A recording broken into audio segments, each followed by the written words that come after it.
En rouge, clic gauche de la souris. En bleu, clic droit de la souris.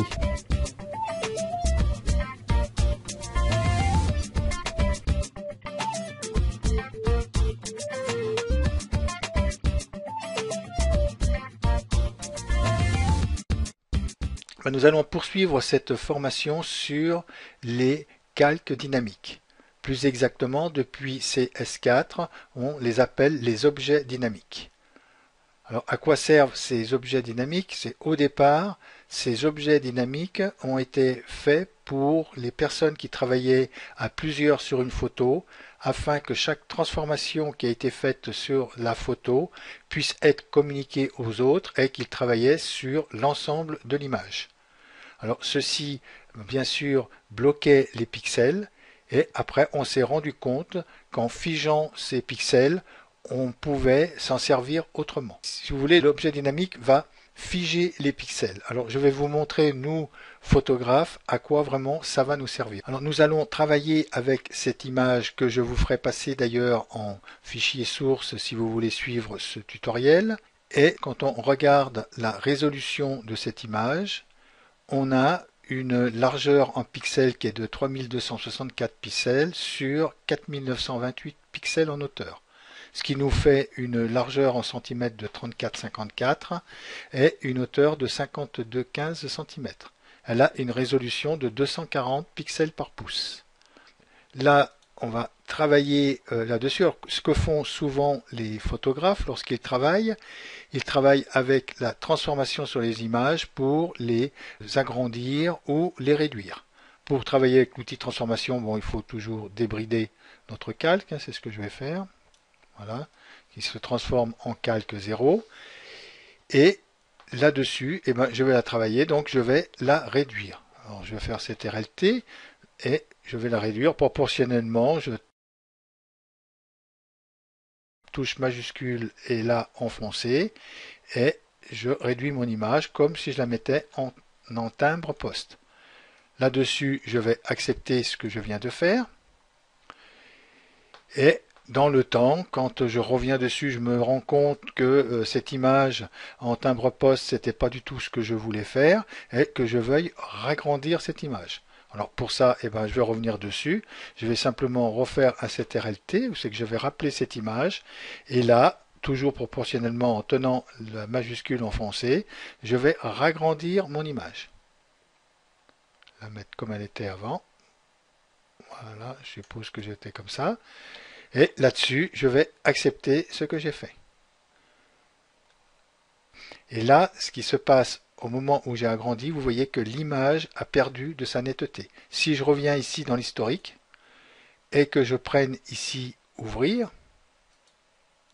vous voyez ici l'image comme elle est nette. Et quand je reviens ici transformation manuelle que je viens de faire, vous voyez que l'image a pris un coup dans les pixels, qu'elles se sont un peu dégradées et que les couleurs se sont dégradées. D'ailleurs, on voit même là avec le tag qui est dessous, quand on vient ici, on voit que le tag, vous voyez, photo GLR, il est beaucoup plus net que ici. Et dans l'ensemble de l'image, on a perdu toutes ces nettetés de pixels. Alors, le calque dynamique, comme lui, il va figer les pixels, nous n'aurons pas ce problème de transformation de pixels lorsqu'on réduit et qu'on augmente une image. Alors pour ça, je vais revenir en arrière, je vais revenir ici à ouvrir. Là, maintenant, je vais fermer l'historique. Là, je vais redébrider mon calque. Ce calque-là, je vais cliquer sur calque et je vais faire objet dynamique. Donc, il me demande de convertir en objet dynamique. Alors, je vais faire la conversion et vous voyez que dessous, ici, on a comme un petit pixel, ça veut dire qu'il a figé les pixels du calque. Alors maintenant, notre image n'a toujours pas changé. Si on revient ici dans Image, quand on refasse taille de l'image, nous avons les mêmes résolutions et les mêmes tailles que nous avions avant. Là, je vais faire OK. Admettons que je veuille la transformer, donc je vais le faire CTRL-T pour lui faire une transformation. Alors, vous voyez déjà avec l'objet dynamique, quand vous faites la transformation, ça vous a déjà mis deux barres au milieu. Cela se vient en plus avec l'objet dynamique sur les transformations. Et quand je le fais toujours pareil, la touche majuscule enfoncée, et je vais réduire mon image, même encore bientôt plus petite que tout à l'heure, si vous voulez, on peut vraiment la réduire comme ça, et je vais accepter ma transformation.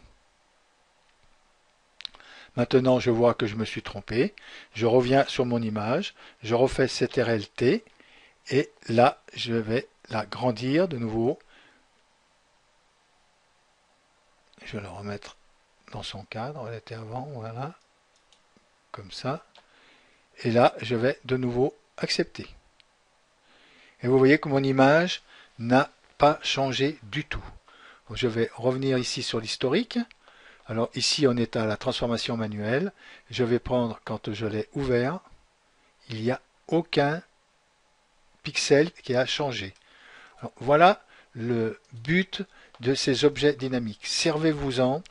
Parce que c'est vrai qu'on réduit une image et après on se dit tiens on va de nouveau la redimensionner et qu'on se retrouve avec des pixels qui sont plus ou moins flous dans notre image. En plus, depuis le Photoshop CC, maintenant quand vous ouvrez des images qui sont en RAW, ça vous les met tout de suite en objet dynamique. Comme ceci, vous pouvez retravailler dessus et vous êtes sûr que les pixels ne vont pas se transformer. Voilà pour ce qui était de ce petit tutoriel sur les objets dynamiques, mais c'est très important de connaître l'objet dynamique. Vous voyez même l'utilité d'un objet dynamique. Si vous faites un patchwork ou quoi que ce soit et que vous mettez des images et que vous les réduisez, et après que vous les agrandissez, mettez-les en objet dynamique tout de suite, vous n'aurez aucune perte de pixels. Je vous remercie de m'avoir écouté et je vous dis à bientôt.